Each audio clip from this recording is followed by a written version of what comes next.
Hey, welcome to Hot at Home, Your Questions Answered. I'm Jackie, and today's question is from Terrence. Terrence asks a very short and sweet question. How do you stay motivated? Well, it's a simple question for sure, but it's not a simple answer. Yeah, staying motivated to get, to get up and get on with it when it feels comfortable on the couch can definitely be a very tricky thing.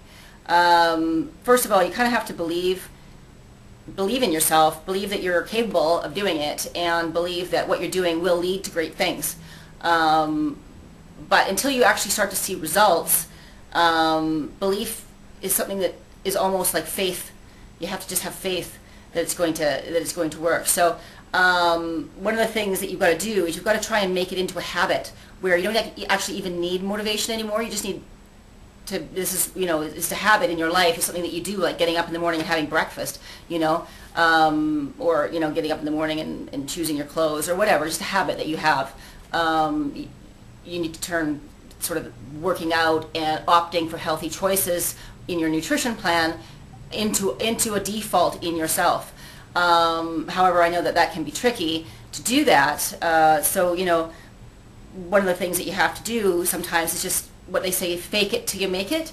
Just force yourself to do it repeatedly until it does start to become a habit, because the only way to form a habit is to do something repeatedly until it becomes sort of your default. And once it's a habit, then it's just something, it's just part of who you are. It's something that you just do, that's just, this is who I am, this is what I do.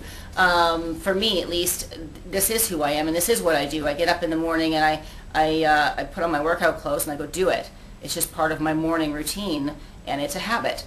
Now, that being said, I know that, sometimes it's even hard to just motivate yourself to fake it. It's comfortable on the couch, it's cold outside, or, I'm not feeling 100%, so maybe, whatever. It's really easy to let your mind take over and make a million excuses and keep you in your, temporary comfort zone instead of letting helping you get up and be uncomfortable for an hour so that you can have lifetime comfort. You know what I mean? Comfort on the couch is one thing, but comfort in your life is a whole different thing. And being fit and being healthy is part of being comfortable throughout your life. So an hour a day of being uncomfortable is kind of worth it. Give up that hour of being, fleeting comfort on the couch for a much bigger picture of comfort. So when it is hard, and I know your mind will tell you all sorts of things to keep you there in that fleeting moment of comfort on the couch. So when you come across these moments in your life where you should get up and go do it, but you just don't want to, or your mind says other things, or you find different excuses, or you'd rather go out for happy hour with the gang or whatever, then there are tricks that I've used in my past that can made it hard for me to argue with myself, and it's kind of like, oh yeah, I can't really argue with that. I guess I better go work out. So you have to know the arguments on one side of you, so that you can argue with the other side of you and have this internal argument with yourself. And some of the things that I do, I just remind myself that the day is long. The day is 24 hours long, and 45 minutes or an hour or whatever out of my day, I can spare it. It's hard. Can you spare 45 minutes to have longer term comfort? Yeah, I can spare 45 minutes. All right, well, I better spare 45 minutes and go do it, One of the things that I like to do when I really am sort of just like not feeling it is tell myself, okay, well, here's the deal. I'll get up off this couch, and then I'll see how I feel. And then I'll get up off the couch. Okay, I'm off the couch. I don't really feel like it still. But I'll go put my workout clothes on, and then I'll see how I feel. And then so I'll go put my workout clothes on, I'll be like, well, still not really feeling it. But I'll just go do the warm-up. That's it. And then if I still don't feel like it, I can quit. I can quit if I want to. So I'll go and I'll do the warm-up. And then I'll be like, well, just do the first superset, and then you'll see how you feel. And if you really, really still don't want to do it after the first superset, you can let yourself quit. But by the time I'm finished the first superset, I'm in it, and I'm working out, and it's like, well, I may as well finish now. Finish this first superset, there's only 2 more to go, and then core, and then I'm done.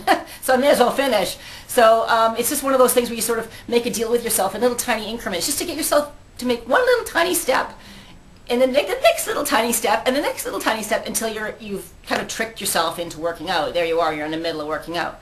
Another thing that I do, that I have done, is at the end of my work, get on with my workout, have a great workout, but at the end of my workout, tap into how I feel.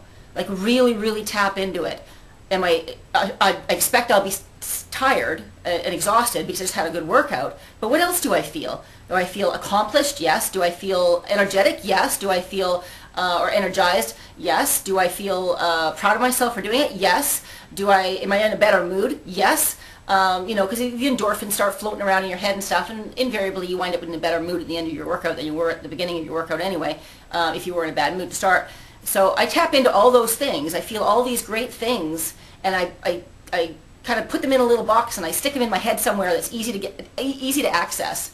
Not way in the back, but somewhere where I can get at it in those moments where I'm on the couch and I'm like, don't want to do it. But I'm like, oh, okay, I'm going to pull that out and I'm going to remember all that, and it actually makes me feel a little bit, oh, okay, now I feel like doing it, because now I feel like I want to feel that way again, and that will help me get off the couch as well. So really just sort of storing that for future use after you've had a good workout can really go a long way. Let's see, what else do I do? At this stage now, I remind myself, I still have those moments once in a blue moon, but I'll remind myself of the gains that I have made, of the strength gains I've made, or the way my body has changed, the way it looks, and that will spur me on, because I don't want to lose those gains. I worked hard for those gains. So now I'm like, okay, well, no, I don't want to lose what I've got. I don't want to start gaining weight back, and I don't want to lose the muscle in my muscle tone I've got. So yeah, I'm gonna get up and I'm gonna do this, whether I want to or not, because it's important to me, and I don't want to have all that work in the past go to nothing. Waste all that work? No, forget it. Let's see. Oh yeah, I also have sort of a major fear of the Grim Reaper. Anybody who's in my newsletter knows this already. When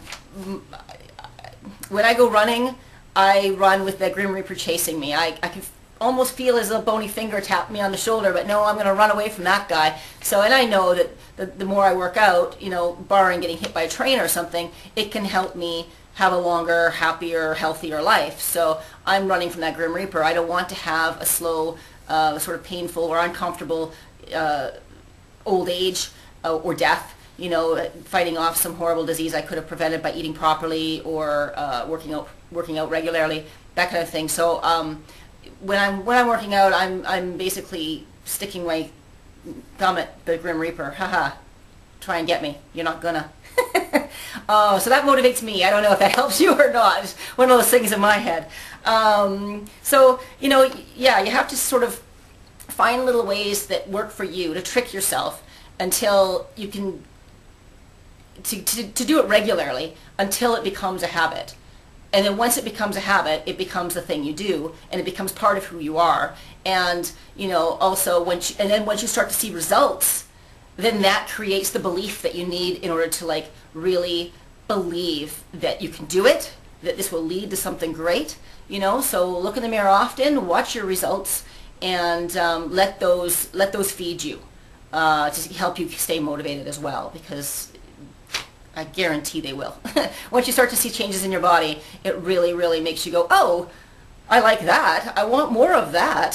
So it can really, tapping into that when you're sitting on the couch comfortable too, it'd be like, oh yeah, I'm sort of getting there, so I better not slough it off because I'm getting there and it's feeling great. So that helps too. So anyway, I hope that really helped you out, and I will see you guys again next time. Take care.